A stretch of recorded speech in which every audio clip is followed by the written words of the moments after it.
Hey, I'm Martin Alsbrook, and in this video I'm going to explain to you how special relativity and magnetism are connected. Specifically, how special relativity causes magnetism and explains a lot of magnetism. To start off here, I'm going to go over a little bit of just special relativity and the equations of special relativity so that you have an understanding of it. Okay, so let's get started here with some Newtonian physics. So, in Newtonian physics, transferring between reference frames is relatively simple. Okay, so let's just say you're standing somewhere in space. How would you describe your position relative to yourself? Like, if you wanted to put yourself on a number line, where would you be? Well, there's no distance between you and yourself, so you could basically say that you're at the origin. Because if you measured a distance between you and yourself, it would be 0. You're also not moving relative to yourself. Like, even if you were moving to a still observer, from your perspective, you're not moving relative to yourself. You're always 0 feet from yourself. So you have no velocity in your perspective. And also, time is passing normally. Like, you've existed, you can experience time passing, so time is just time, and it's passing normally. Hey, but what if you have a friend standing over here, and he's moving at a speed v? Here, we'll draw a number line for that. So you have a friend, let's say at 10 feet along the x-axis. Let's say 10 meters. This is x. And he's moving with the speed v, let's say 1 meter per second. So from your perspective, where is your friend? That's pretty easy to say. From your perspective, he's 10 meters away.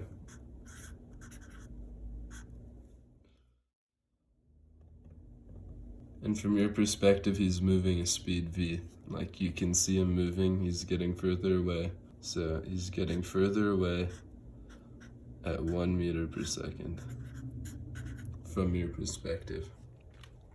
And if your friend has a clock on him,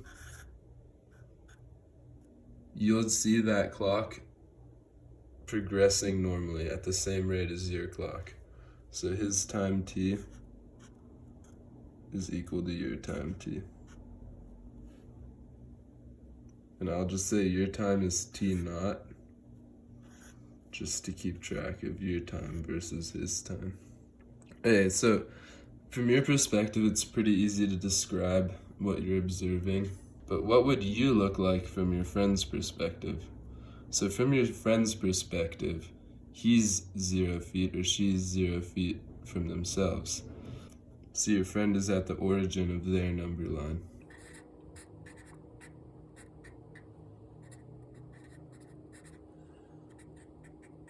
At x equals 0.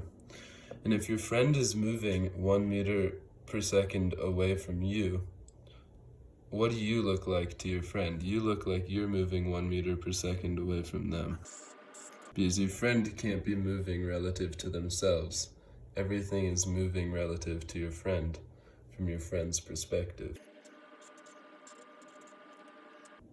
And if your friend is 10 meters in front of you, you're 10 meters behind them, so you're at x equals negative 10 meters in your friend's reference frame.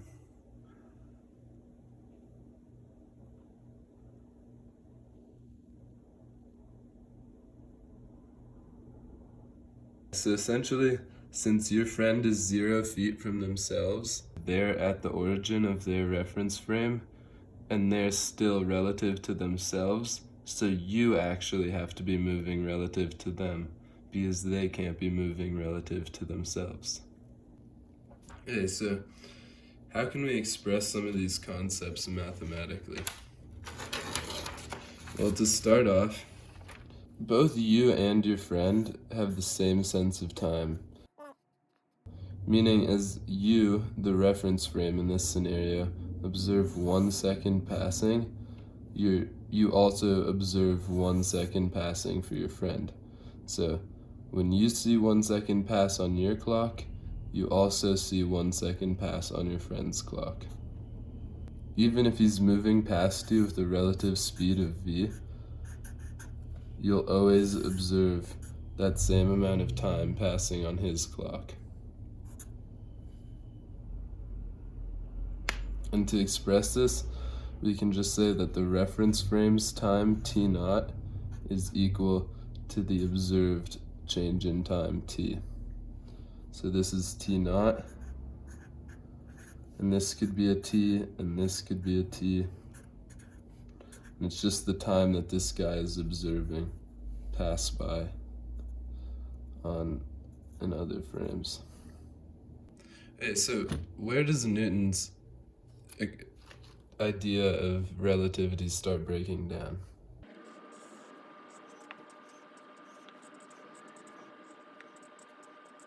Hey, so let's say we have a number line and you're the reference frame, so you're at the origin and you're not moving. And from your perspective, you see your friend and you see a photon, and you see them both moving at the speed of light away from you. And from your perspective, this seems fine. Maybe you have a friend moving at the speed of light, which is a little weird, but the fact that the photon is moving at the speed of light should check out. That's what's supposed to happen. Photon speed, velocity of the photon equals c. That's what we want to see. Photons should always be moving at the speed of light. So, what does the same scenario look like from your friend's perspective? Well, your friend would be at the origin, and your friend wouldn't be moving, because from his perspective, he's still. And let's start with you. If your friend is moving away from you at speed c, you have to be moving away from your friend at speed c. So you'd be moving this way at speed c. And if your friend is moving this way with speed c, and there's a photon moving this way with speed c, is the relative distance between them ever changing through time? No, it's not. So from your friend's perspective, this photon is never moving. It's always still relative to him. It's always exactly 10 meters away from him. So from his perspective, there's just a stationary photon over here at 10 meters.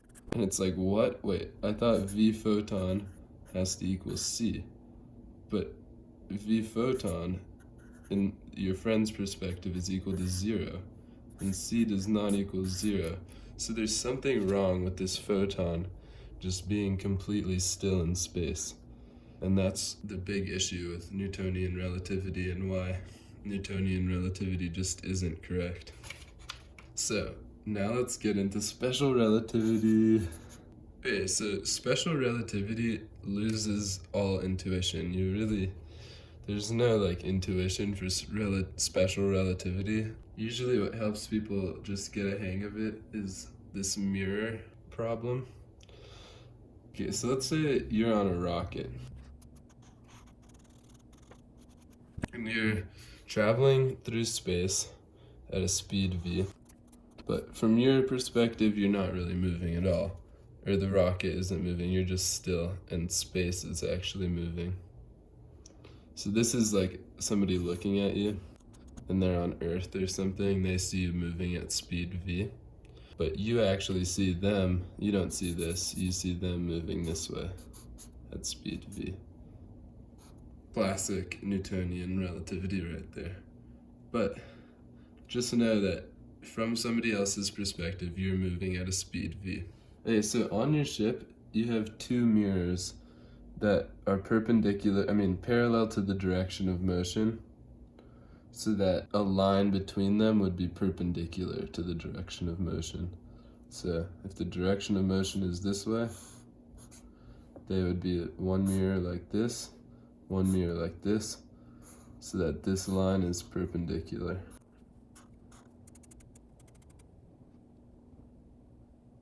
Okay, so the mirrors are still relative to you, So you just see them standing still in space. And then you take a photon and you shoot it up from the bottom mirror. It hits the top mirror, and then it comes back down and hits the bottom mirror again. And that's what it looks like from your perspective, because everything is still from your perspective. And you know that this photon is moving at a speed c. You also know the distance between the two mirrors is L. We'll call it L naught. L from your reference frame. And you also know that it took this photon a time delta t naught.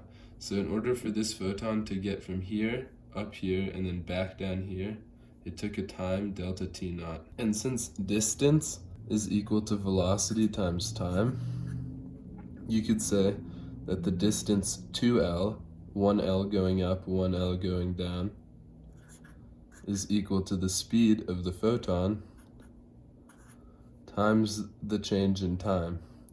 Time multiplied by the time it took the photon to make the trip, which is delta t naught. So you know that 2L is equal to c delta t naught, or that L is equal to c delta t naught over 2, which all checks out. That's good math, good algebra, everything looks good. But what does this perspective look like to your still friend who's looking at it? He doesn't see the mirror as still relative to him. He sees the mirrors moving through space. So what that means is not only does the light have this vertical component to your friend, it has this vertical component c, but it also has a horizontal component. And we'll call this horizontal component v, because that's the speed your ship is moving. So if this light has both a vertical and a horizontal component from your friend's perspective, and we add those two components up, we get, so if we add these two components, we get the square root of c squared plus v squared. And that has to be bigger than the speed of light, because square root of c squared is going to be c. So square root of c squared plus something has to be greater than c. This is always going to be greater than c. And what that means is that from your friend's perspective, he's actually seeing this light move faster than the speed of light, which again breaks physics. V photon has to be c. V photon can't be equal to the square root of c squared plus v squared. That breaks physics. That's bad. Okay, so this is gonna sound pretty crazy, but what if the stationary friend just saw this whole process moving slower? So like, he observes the drip of a faucet on the ship dripping slower. He observes everything on the ship moving slower. He observes a clock on the ship moving slower. Well, then he would also observe the speed of this photon as slightly less. He would observe it moving slightly slower through space. And that could account for this extra term under the radical. That could slow down the photon enough from his perspective that it's once again moving at the speed of light, and v photon equals c, which is what we want.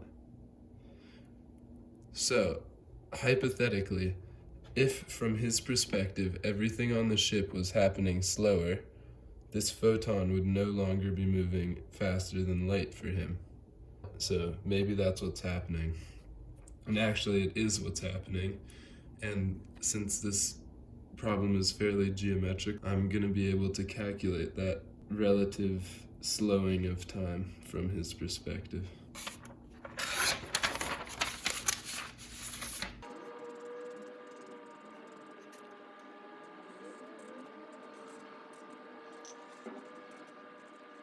Okay, so your still friend on Earth has a camera, and he took 3 pictures of your ship moving through space at 3 different times.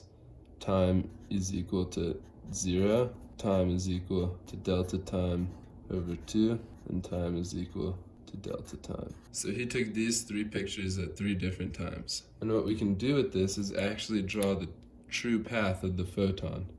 So the photon comes off this bottom mirror, and it starts flying up towards this top mirror, but since the whole system is moving, it actually follows this like diagonal path up to the top mirror. So it's moving up and it's moving to the side, and that makes this horizontal path up to the next mirror. And then it does the same thing on the way back down. So from your friend's perspective, the light is taking a path that looks something like this. So since we know the velocity of the ship, and we know the changes in time between each picture, we can actually calculate this distance here.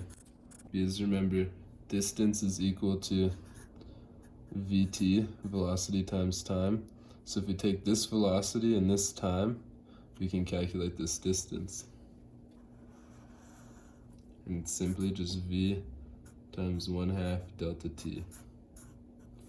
V times 1/2 delta t. I hope you see that. And from the previous part, we still know that this distance here is L naught. And we still know that this light has to be traveling at the speed of light. We can also say that this distance here, again with vt, has to be c 1/2 delta t. This is the velocity, this is the change in time, so this is the distance altogether. And using the Pythagorean's theorem with this triangle we've made, we can say that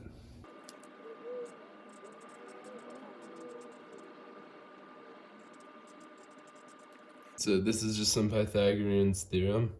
The base squared plus the height squared is equal to the length of the hypotenuse squared. Okay, so what we're trying to get out of all of this is an expression for the observed change in time on the ship in terms of your friend's change in time. So these delta times are the delta times that your friend observes the ship undergoing. It's that slowed down time that he sees the clock on the ship. So like, if there was a clock up here on the ship, this delta time is being measured on that clock. So what we want to do is relate that clock's delta time to your still friend's clock. We want to relate these 2 clocks together. So how could we do that? Well, what if your friend has the same experiment on the ground with him? What if he has the still version with him? Then he could create a definition for L naught. And he can put that definition for L naught into this equation, and that expression happens to have the change in time from his perspective in it. So with all that, we'll have an expression that has the observed ship change in time and your friend's measured change in time.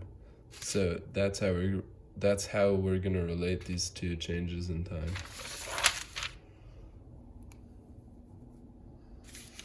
So if I just sub this in, I'll show you what happens.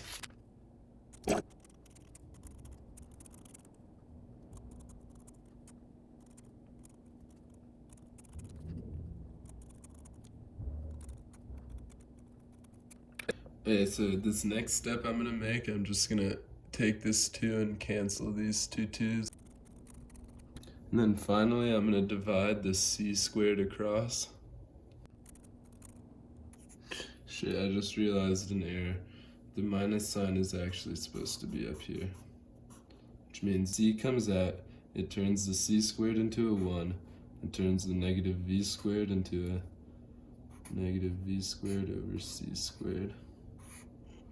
And then we have to take the square root of this whole thing, and we end up with that. But really, this is the time we know, and this is the time we want to figure out. This is the change. So it'd be more useful if this whole part was over here. Okay, and then here's how we can find this elapsed time up here in terms of the elapsed time your friend measures. So if your friend wants to know how much time he just saw go by on the ship, he uses this equation. The time passing on the ship will always be slower than the time passing for him. And this fraction right here is so useful that we're actually gonna define it as gamma. That's what gamma is. And then we can create this whole new expression where delta T naught times gamma is equal to delta T. And if you look at gamma, V is always going to be less than C. So this is always going to be less than 1. So this is always going to be less than 1. So this bottom denominator is always going to be less than 1. So the whole gamma is always going to be greater than 1. So this delta T naught is the change in time it takes the experiment to run in the rest frame, and this delta T is the change in time the rest frame observes the moving experiment taking to run. So this is how long this experiment appears to be running for your friend on Earth, and this delta T naught is how long his experiment appears to be running. Time isn't the only thing that dilates like this. Well, time dilates, but there's another thing that contracts, and that's length. And we can explore that if we run the same system, but rather than having the mirrors parallel to the direction of travel, we have them perpendicular. So let's explore that. So two different observers will actually both see an object as different lengths. So this guy moving will actually see this object slightly smaller than this still guy. So this guy sees this guy sees this. We're gonna go over why that is right now. Okay, so let's just say once again, you are on a ship and you're moving. And on the ship you have the exact same setup of those two mirrors, the light wave, but rather than having it oriented perpendicular to the direction of motion, we're now going to orient it parallel so that the two mirrors are like this, and the light wave goes forward and then backward. Okay, so from your perspective, everything is pretty much the same. You've got mirror 1 and mirror 2, a distance of L0 apart. You've got a change in time, delta T, and you've got a light wave moving at speed c. And once again, you on the ship could relate these all pretty simply with distance equals velocity times time, which translates into L0 or 2L0 equals c delta t, or L0. Really very similar to that other equation we had. So it's literally the same equation here. Just this one was a vertical time clock or light clock. This is a horizontal light clock. Same, very similar situation. But what's so different about the situation is what your still friend sees. So the light is shot off of this mirror to the left. And what your friend sees is that as the light is traveling through space, this other mirror is actually moving away from where it was shot from. I mean, really both mirrors are moving, but the next mirror it's gonna hit, by the time it hits it, will have moved further away. So it won't be here, it'll have moved a bit. So it'll be traveling. Oh, mirror's not there anymore. Now the mirror moved, and it's over here. It just reflected off this mirror, and now it's heading back this way. But as it's flying through the air back in this direction, this mirror, which started here, is actually moving towards it as it's going backwards. So it's like The apparatus is like this, the light bounces, and as the light is flying back, the whole apparatus is moving. So by the time it hits this next mirror, this whole mirror has like caught up to it. So this is like time 1, time 2, time 3. So if we just say like T1 is orange, this would be part of T1, and at T1 the second mirror would be right here. But it takes time for this light to travel, so by the time it hits the next mirror at time 2, this mirror has already gone a bit by the time it's time 2, and this mirror has caught up a bit, so this mirror is now here. So this is also in time 2. These 3 are at time 2, and like this one I guess would be down here now. But by the time this light wave hits this mirror has moved up. So at time 4, or no, T3, this mirror has already moved up, and this mirror will be back here. So I hope that gives you somewhat of a visual representation of what's going on here. Like the light is moving, and as the light is moving, boom, this mirror also moved. So it didn't just go like that, it went like boom, and then it hits the mirror right there. And then on the way back, as time is moving, boom, this mirror catches up by the time it hits it. So this distance is longer, this time is longer, this distance is shorter, this time is shorter. Okay, so because of all that, we're actually gonna have 2 different delta times, which I'll define down here. I have T2 minus T1, which is just gonna be delta T, and I'm gonna give it a subscript left-right, because it's the time it takes from the mirror to get, it's the time it takes the light to get from the left mirror to the right mirror. So it's T left, right. The next change in time, it's gonna be the time between time 3 and the time between time 2. The time between the light hitting the right mirror and getting back to the left mirror. So I'm gonna say right, left. And I forgot the T, but yes, we have T left, right, and T right, left. And both of these delta times are from the still observer's perspective, not you and the rocket ship. These are from your friend's perspective. So what's the total time it takes for the light to get from here to here and back to here? We're just gonna call it delta T, and it's just the sum of these 2 times. Okay, so if we wanted to represent these 2 changes in time in terms of some of the other variables we know, how could we do that? That's really what we have to do next. Well, this variable is c, we know that. We know the speed of the ship, v, and we also know this initial length of the clock, L0. So we know this distance is L0. Nice that I have that label there already.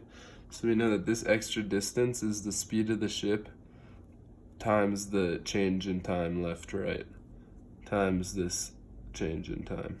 And then down here, we know that this initial distance here is L0, but we're actually subtracting a bit of this distance, subtracting that bit, and the length of that bit is v delta t right, left. So it's the velocity of the ship times the change in time. That's that distance, velocity times change in time. So then if we want an expression for this distance here and this distance here, all we have to do is sum all this up. So this distance up here I'm calling length left right, and it's L0 plus v delta t left right. And this distance down here I'm calling length right left, and it's length naught subtracted by this v delta t right left term, because that's how far this mirror moves back. We get these 2 distances, L left right and L right left. And we know, because of the other piece of geometry, that these distances are both equal to the speed of light times their respective change in time.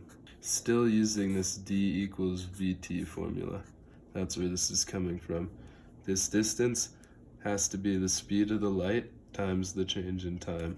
Okay, so now we've got a lot of formulas, and with all that, we're gonna be able to relate this length that you see on the ship, or the true length from this guy's perspective, versus the length he sees contracted on the ship.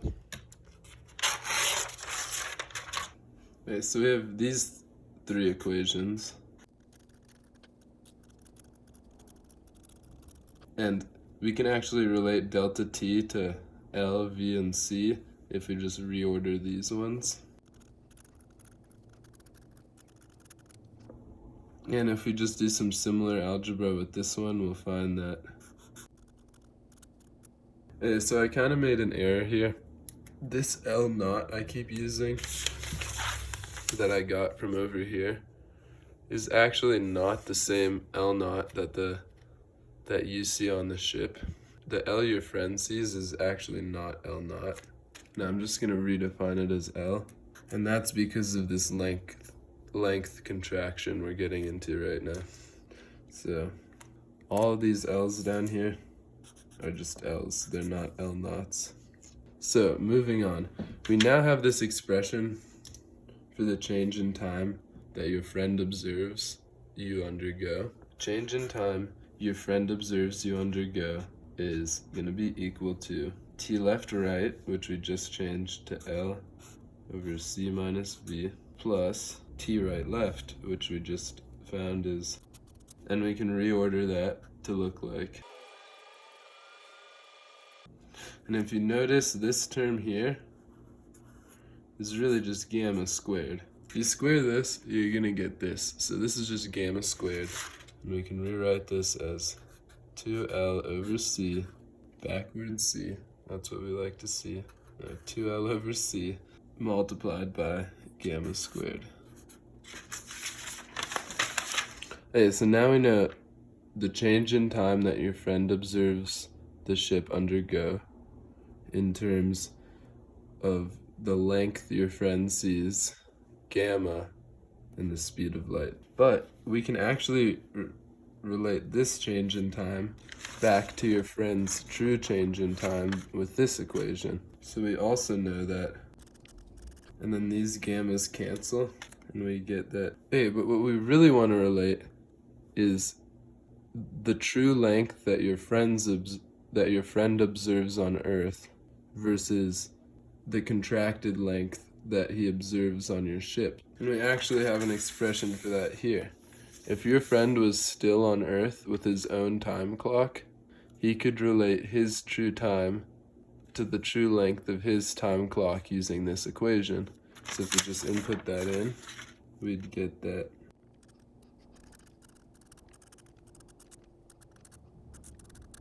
So now we have the length of the moving time clock measured by your still friend.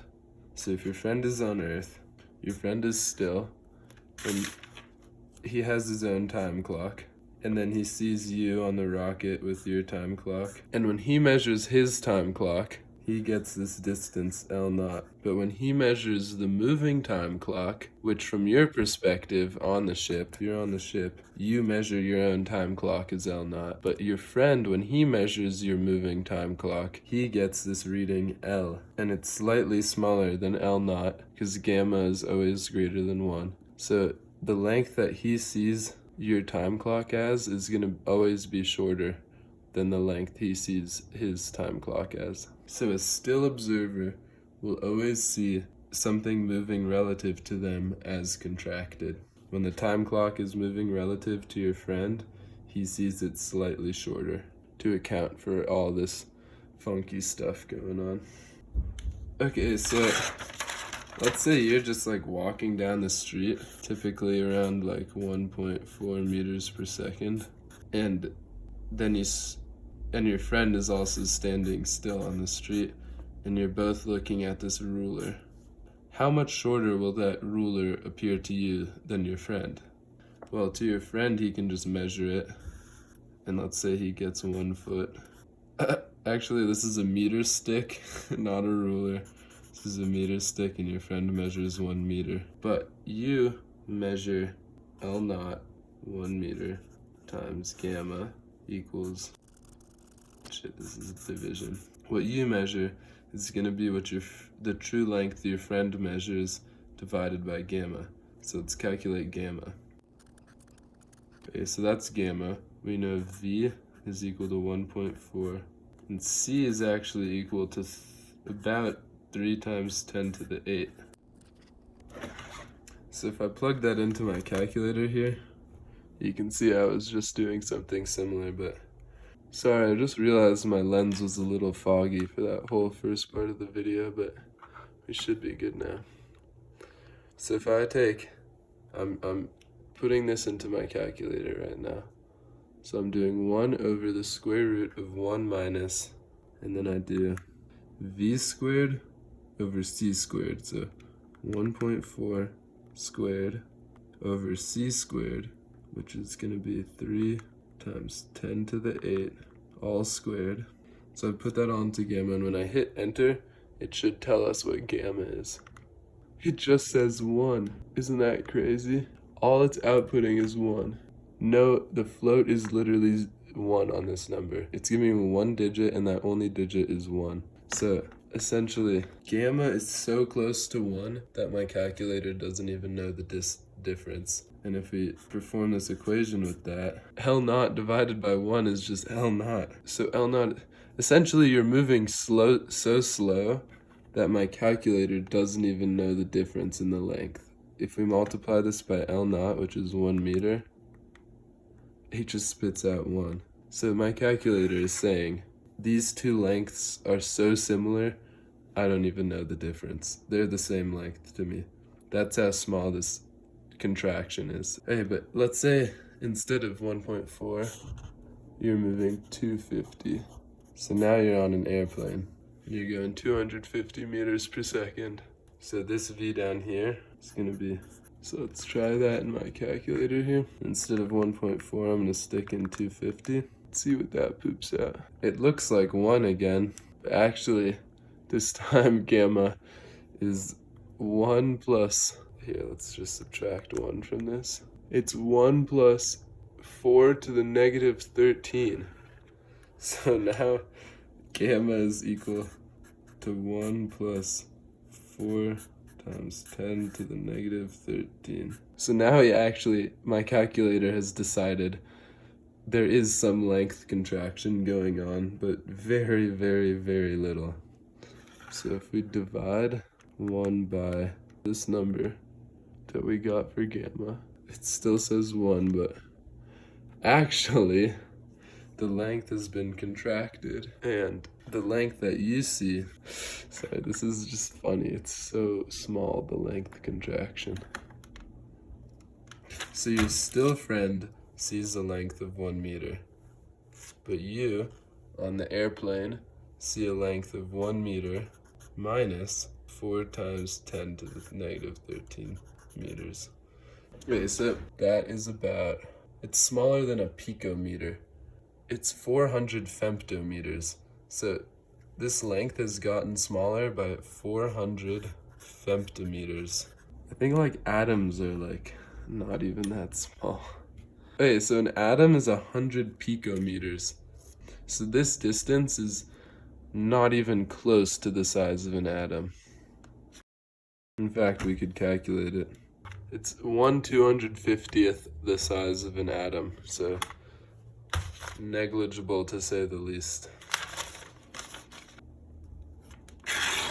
Okay, so now I'm going to go over a little bit of vectors and just that you understand what I'm talking about when I do all the math connecting special relativity and magnetism. So starting with a quick review of vectors.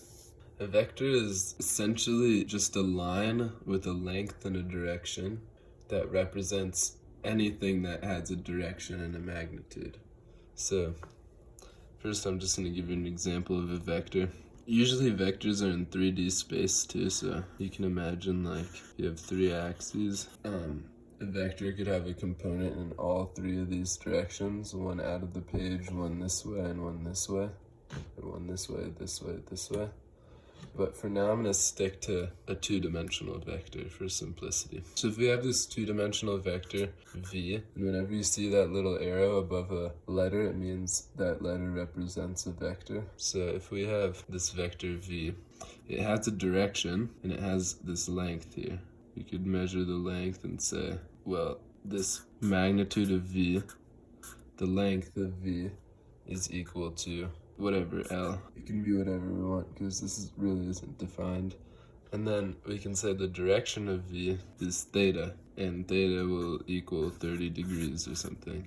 And this will equal 1 meter, or 1 meter per second if it's a velocity. Anyway, what's also cool about vectors is if you have the same vector v, you can split v up into two different vectors. One vector will have a component in the y direction, and we'll call this v sub y, and one vector will have a component in the x direction. So you can split up vectors like this into a length and an angle, or you can split up vectors into a y component and an x component. And if this is a 3D vector, it can have an x component and then a y component, or I guess it would be x component, y component, z component. So you can see how you need to travel. There's like a little bit of this vector in the x direction, a little bit in the y direction, and then a little bit in the z direction. Now, in terms of magnetism, magnetism is basically this idea that if you ever have a charge moving through space, or let's say a line of charges moving through space, you'd call that a current, I. You could even make I a vector. And anytime you have a current I, it comes with this magnetic field that wraps around it like that, counterclockwise. If the current is heading towards you, it'll always wrap around it counterclockwise. So if we draw that, it would always have this magnetic field wrapping around it like that. If this is the current, the magnetic field is wrapping around it. So each point on this side of the current, the magnetic field is always pointing down. And on this side of the field, on this side of the current, the magnetic field is always pointing up. And if you have a ring of current, and also the symbol for magnetic field is B, and it's always a vector because it always has a magnitude and a direction, and the magnitude is based on I. If you have a current in a circle, the same is true. At any point along the circle, the magnetic field is always going to do this right-hand rule counterclockwise. So it'll be like that. So you'll essentially have a big downwards into the page magnetic field in the middle, and out of the page magnetic fields everywhere else. And this symbol means out of the page, and this symbol means into the page. Hey, so how do magnetic fields impart magnetic forces? Well, if you have a magnetic field and you have a charged particle moving through space, let's say a proton. So this is a proton moving at speed v. In order to find the force on this proton, you would say that the force vector is equal to the velocity vector crossed with the magnetic field vector. And what this cross means is essentially that you're finding the component of this velocity vector that's perpendicular to this b vector. So in this case, the component of this velocity vector perpendicular to b would be this v sub b vector, and then you're taking the magnitude of this vector and multiplying it by the magnitude of this vector, and that's spitting out a new magnitude. I'm just going to call it f. I'm going to call it the absolute value of f. The direction of the force vector that has this magnitude is going to be perpendicular to both of these vectors, and it's going to follow that same right-hand rule. So you start with the first vector, v, cross it to b. I'll flip this around, it'll be easier to show what I'm doing. I start with my hand facing v, and I curl it towards b, and the direction my thumb is pointing is the direction of the force vector. So in this case, f will be a force vector coming at Oh yeah, out of the page, not into the page. But what's really important about this equation is if this velocity vector is 0, then this whole term here is 0, which means the force vector is 0. So if the charged particle is not moving in the magnetic field, it should not experience any force. A charged particle that isn't moving should not experience any force. Okay, so now I'm going to get into why special relativity causes magnetism. So, let's say you have a wire. And initially this wire is just unaffected by anything. It's literally just a wire in space. So it'll have a set of positively charged ions and a set of negatively charged electrons. So this is negative and this is positive. But once you apply a voltage to this wire, these electrons are going to start moving. And let's say you also have a proton outside of this wire that you give a little push and also get moving. So now you have a wire with some moving electrons and a proton outside the wire. And I'm just going to say that this proton is moving at the exact same speed v as these electrons. Now let's redraw this whole scenario from this proton's perspective, because right now it's from your perspective outside just looking, but let's redraw it from the proton's perspective. Okay, so this second image is from the proton's frame of view. In the proton's reference frame, the electrons are stationary relative to it, but the ions are moving relative to it, just like you're moving relative to it. And because the ions are moving relative to the proton, they're also contracted relative to the proton, which means there's a higher density of ions than there is a density of electrons. So the ion density is larger than the electron density. And that means the total negative charge is less than the total positive charge, which means this proton should feel a force away from the wire, because when positive charges are near each other, they repel each other. So this proton is repelled by the higher density of positive charges. Now let's see if that's in line with what we think should happen with the magnetic field theory. So in this top case, we have electrons moving this way, which actually means we have a current in this direction. I know that's kind of like weird that the electrons are moving one way and the current is the other way, but the current is the positive current. If there's a negative current this way, there's a positive current this way. And these electrons are creating a negative current this way, so the positive current is this way, which I'm just going to represent with a little red arrow that has an eye on it. So this is the current direction. And if we wrap our fingers around that current, we see that there should be an into the page magnetic field on this side, and an out of the page magnetic field on this side. You see why that's happening?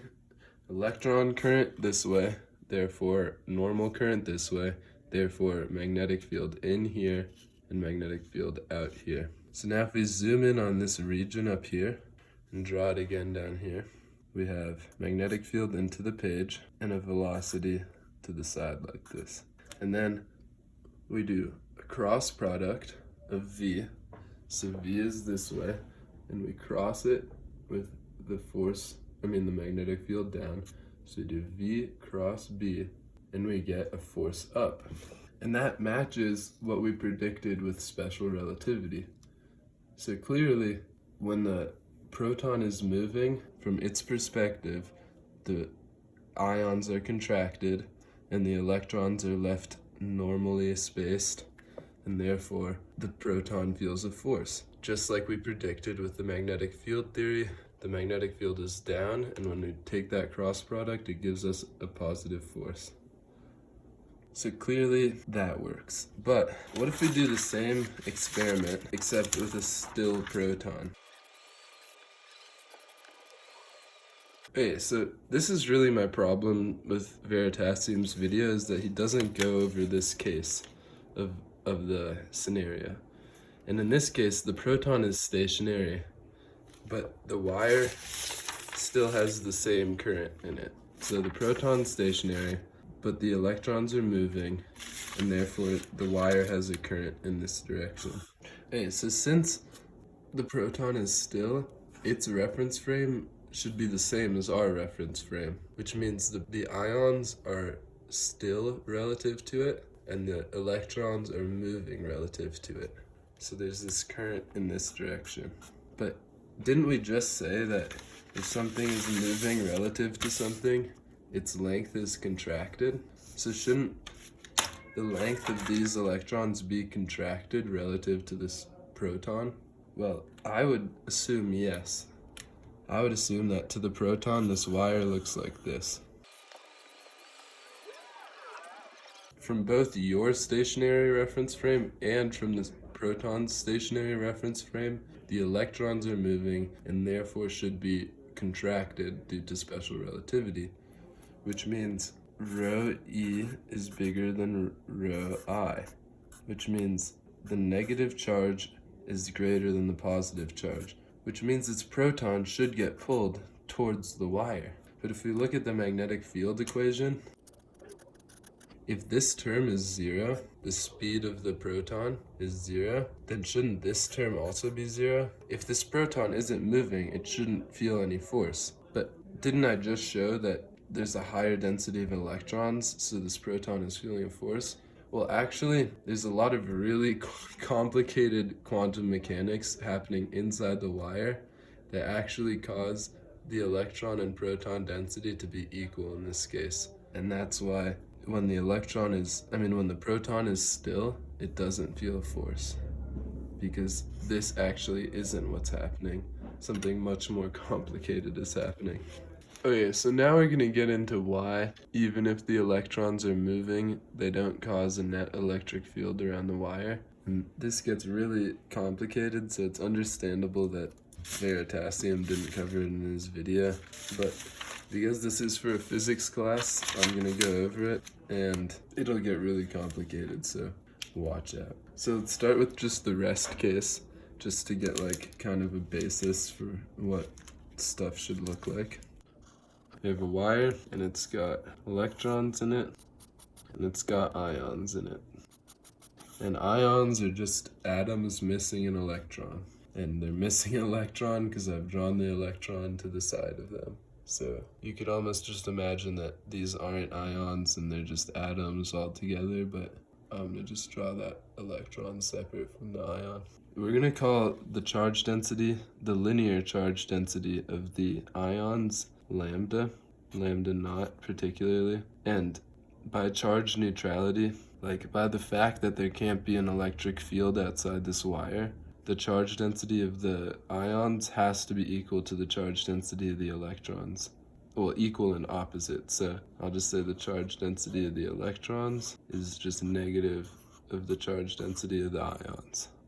And this negative symbol, this negative subscript, means electron charge density, and no subscript or a positive subscript means ion charge density. Okay, so now let's deal with the case where the electrons are actually drifting through the wire. So now the electrons are drifting at a drift speed v sub d relative to the ions, and that causes a current I in this direction. And as I've just shown from the magnetic field experiments and the magnetic field theory, this case shouldn't produce an electric field outside the wire either. It should only produce a magnetic field. And because of that, we know that in the still ions frame, the charge density of the electrons still has to be equal to the inverse of the charge density of the ions. So we know, I'm not going to use this knot frame anymore. Okay, so what this knot frame represents is when the electrons are still. But down here, the ions are still just like they were up here. So their charge density is still lambda naught. And we know from the magnetic field theory, or like the equation for magnetic field, that there can't be an electric field out here, even in this scenario where the electrons are moving. So essentially the electron charge density still has to be equal to the ion charge density. So I'm going to say the charge density of drifting electrons, notice no 0 down here, because these are now drifting electrons, is equal to the charge density of the not drifting ions. But what if we're in the electrons reference frame?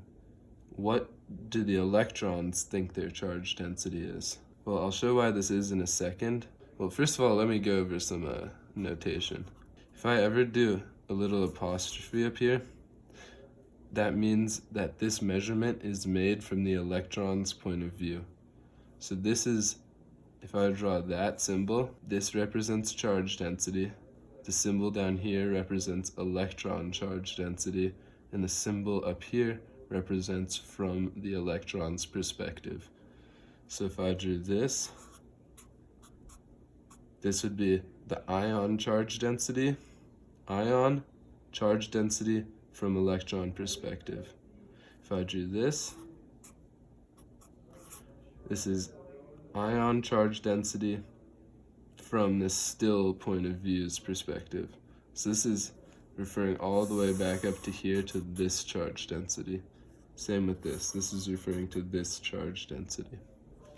Yeah, so just keep track of the little symbols I'm putting on every variable. Oh wait, there should be a negative sign up here.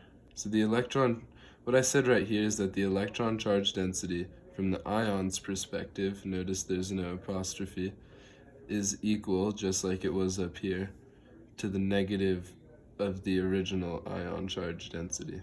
But when we're taking the electron charge density from the electron's point of view, it's actually equal to the negative original ion charge density divided by gamma.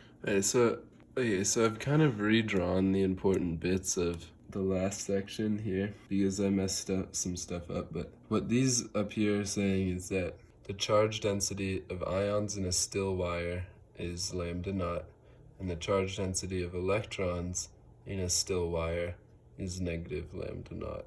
And then down here, here's what we said: in order to produce no E field outside of the charged, or out of the current carrying wire, the charge density of the moving electrons has to still be equal to the charge density of the not moving ions. And here is this arbitrary relationship we just came up with. And now I'm going to show you why this arbitrary relationship has to be true. So the negative charge density from the still ion's perspective is going to be equal to gamma times the negative charge density from the electron's perspective. And that's because of this L naught over gamma equals L relationship, but it's kind of inverted here because charge density is equal to Q over L. So like, instead of charge density naught over gamma equals charge density, it's actually gamma charge density equals charge density.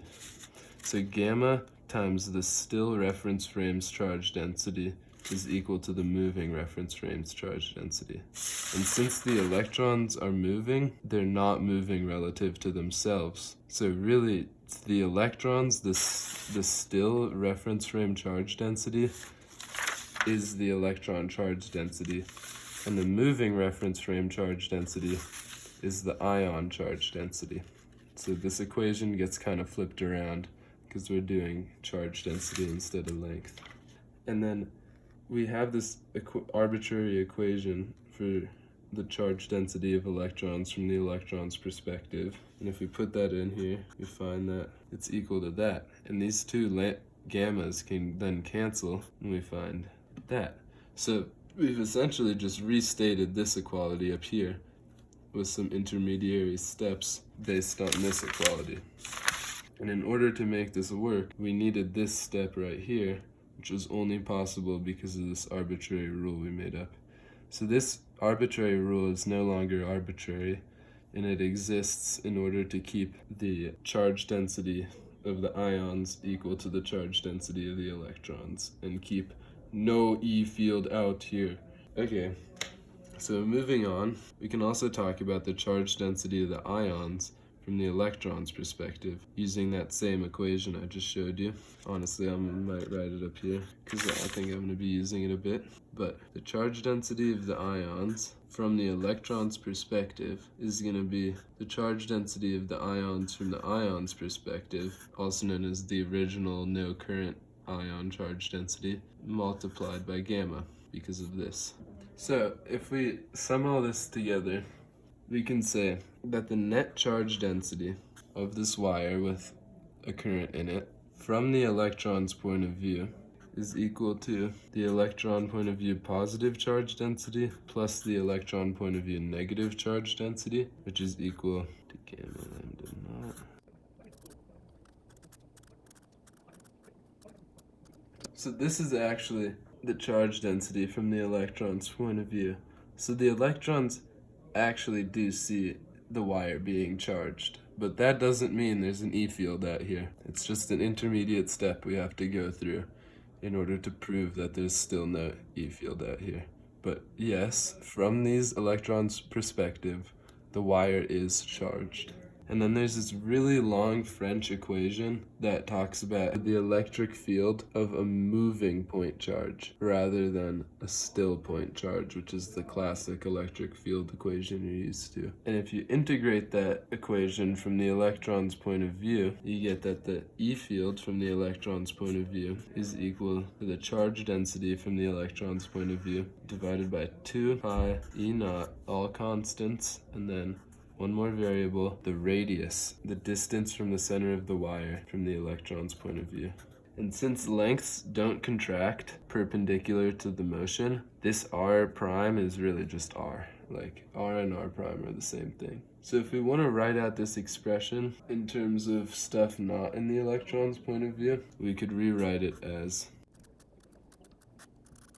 So we've essentially ended up here. This is an equation for the electric field from the electron's point of view, but there's still no E field outside the wire, and let's continue the discussion of why that is. So let's redefine our wire once again. This time we've got this radius of the wire. Well, okay, our wire now looks like this. This is the center line of the wire, this is the radius, there's a current I, there's a drift speed V, there's a lambda naught, there's a lambda negative naught, and there's no E field here. So from the ion point of view, all these electrons moving start to create this attraction, this magnetic attraction towards each other, where they start to get closer and closer together. But eventually they start repelling each other a bit too. So over time they'll even out and create this kind of core of the wire where there's still some ions in this core. If we imagine like originally there's 3 ions out here and then 3 ions here. So what we've essentially created is this like these 2 regions of the wire. There's this inner region that has more electrons than ions, and then there's this like small shell around the inner region where there's more ions than electrons, because all the electrons have attracted themselves to the center of the wire. From the electron's perspective, something similar also happens. There's these still electrons, and then there's these moving ions. But since the ions are rigid, they're like literally the atoms that make up the wire, they can't move around. They don't contract in on themselves. But what they do is, since they're moving, they look slightly contracted to the electrons. So rather than up here where they're farther apart, they're all like a little more contracted in the electron's point of view. They're all moving. And what this does is once again attract the electrons towards the center of the wire. But the electrons are still spaced out from their perspective. So really, it looks something like this, where the electrons are attracted towards the middle of the wire, but the ions are contracted this way. So the electrons are contracted this way, the ions are contracted this way. And that essentially happens until the volumetric charge density, so if I took a volume of the wire here, until the charge density of these electrons is equal to the charge density of the ions. And the reason that's able to happen is because they're contracting in different dimensions. The electrons are contracting in this dimension, and the ions are contracting in this dimension. And what we end up with, just like in this above case, is this core of uniform charge density. There's this like core from the electron's point of view of uniform charge density, and then this shell around the core that has this positive charge density. And the only reason this core is able to have uniform charge density is because the electrons and the protons and the ions are contracting in different dimensions. One's lengthwise and one's widthwise. Okay, so we're gonna describe this new inner region with a radius of A and keep the same outer region radius of R. So the charge density of ions in the whole wire is going to be given by this equation. I'm using rho again because this is Q over volume is equal to rho, and Q over length is equal to lambda. So rho of positive ions from the electron's perspective is going to be the linear charge density of ions from the electron's perspective over pi r squared, which is equal to gamma lambda naught, that's from the previous slide, over pi r squared. And then if we do the same thing for the negative charges, it has to be equal to this charge density over this smaller area A, because remember, inside this box, these two charge densities are equal. So the charge density of the electrons inside this box has to be equal to the charge density of ions inside this box. So if we basically write out that equality, we get negative charge density from electron perspective. And it's purely just based on that fact. And combining these two equations, we get this really cool equation that essentially tells us this inner area, or this inner radius, is equal to the full wire radius divided by gamma. So now we have that classic special relativity variable connected to this whole scenario of this contracting inner electron tube, which is pretty cool in my opinion. Like, who knew this deep into connecting these two, this gamma factor would come up again. Now we can say that the wire is electrically neutral when the radius is between 0 and r over lambda. The wire has no electric field in that region. And then it has a positive charge density from r over lambda to r. Since this gamma factor is usually really close to 1, this region is much smaller than this region, and I'll just say a double greater than to indicate that the size of this region is going to be way bigger than the size of this region. Because of that, we can approximate the charge density of this outer region as a surface density, and surface densities are going to be written like that, and they're going to be charge over area.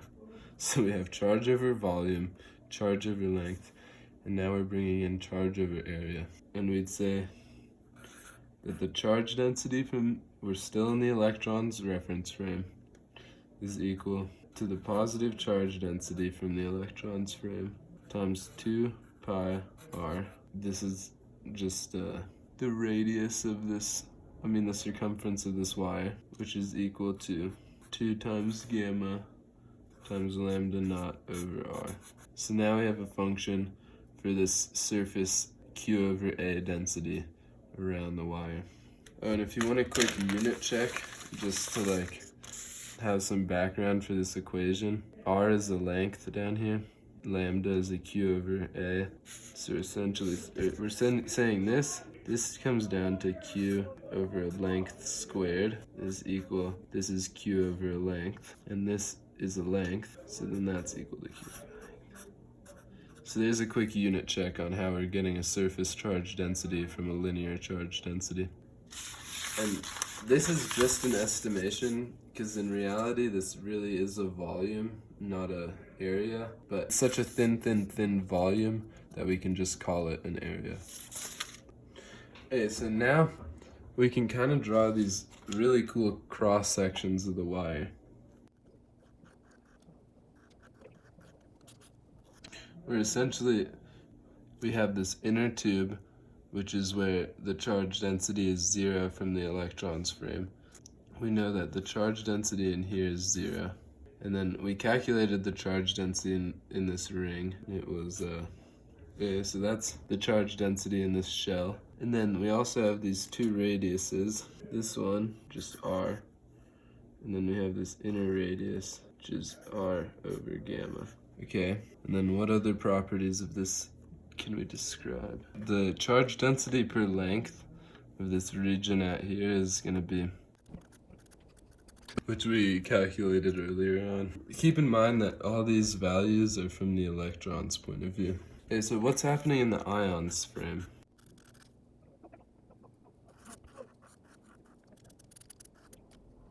So in the ions frame, these two radiuses are obviously the same. Okay, so the cross-sectional current inside this core is going to be J, and it's equal to the total current times the area of the core, pi r squared. And A is R over gamma, so this is all just equal to I times gamma squared over pi r squared. So I'll write that in here. J equals I gamma squared over pi r squared. Now here, there's no current. There's no moving electrons, so the current is equal to 0. And the charge density in this wire from the ions, from the ions perspective is just 0. Okay, so now we have these two models for the wire in the electrons frame and in the ions frame. When we put these together, we'll finally see that there's no E field. Okay, so now considering the ion frame, let's say we just had a still charge outside the wire. Let's think about what forces would be on this charge. So let's start with the ion frame. So in the ions frame, there's no net electric force because the charge density is 0. As we saw on the last thing, rho is 0, so there's no electric force. There's also no magnetic force because this isn't moving. However, in the electron frame, there is an electric force because there is a charge density lambda over the whole wire. So from the electrons frame, so I'm going to add that little apostrophe. The electric force from electric frame, that's how you read that. It's the three things going on here. It's going to be equal to the charge of this particle times the E field due to the electron, which is going to be equal to a pretty complicated expression based on the French equation and the charge density of the wire. But when you add that all together, you get R prime is just R, but it's R from the electron's point of view, which should just be R. And also, this particle is moving relative to the electrons, so in the electron's point of view, it actually has a magnetic force as well. So we can say that it has actually, let's just say Fe is 0 and Fm. So these are in the ions frame, these are both 0, but in the electrons frame, the electric force is that, and the magnetic force in the electron frame. And I in this equation is equal, and mu naught is equal to, and if you put that all in, these two terms are equal and opposite. So when you add these two, you get a net electric force towards the wire and a net magnetic force away from the wire in the electron's frame. And together they cancel each other out, and we get 0, so this charge doesn't move after all. So we've basically just proved that the magnetic field is correct in both frames. In the ion frame, they both just happen to be 0, and in the electron frame, the force away is equal to the force towards the wire, and they cancel out.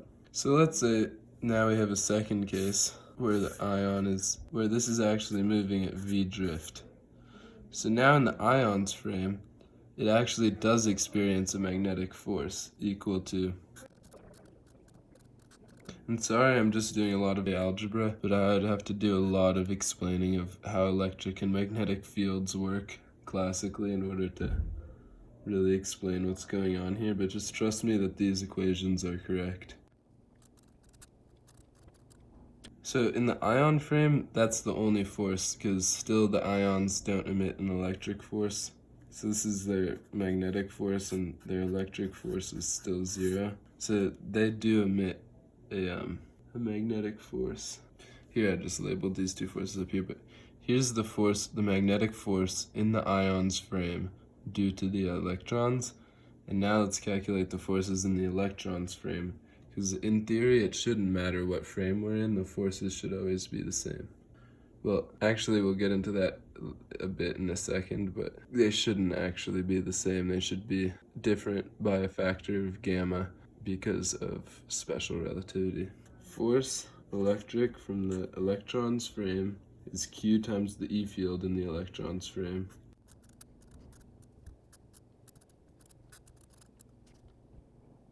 And the only difference between these two equations is this little gamma right here in front, which is perfect because the force from a rest frame is the force from a moving frame divided by gamma, which is exactly what we see here. The moving electron frame's force divided by gamma, if you were to just remove this gamma right here, would be exactly equal to this. So through special relativity, these two forces are equal, which checks out. So we've just shown that all this crazy physics leads to two canceling out forces in the electron frame and two zero forces in the ion frame when the particle isn't moving.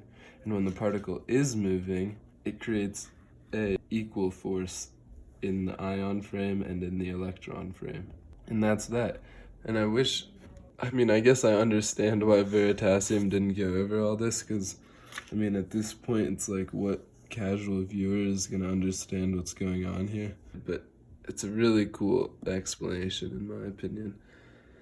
And when I first thought of that thought problem, the no E field out here, I was just so confused, and I'm really glad it all checks out, or else I would have destroyed the universe. So I'm really glad you now understand why quantum physics causes magnetism, but if anybody ever asks you about it, just go back to this example where you have like an electron outside moving with the speed vd, electrons inside moving with speed vd. And since these are both speed vd, these guys aren't contracted in this guy's perspective, but the still ions are contracted, creating a net force towards the wire, just as you would see with magnetic field theory, because we have a current this way, which means magnetic field into the page, and then V cross B goes up, but since this is a negative electron, that up gets flipped down.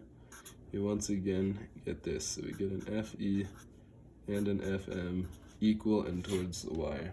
Pretty crazy. I hope you learned something.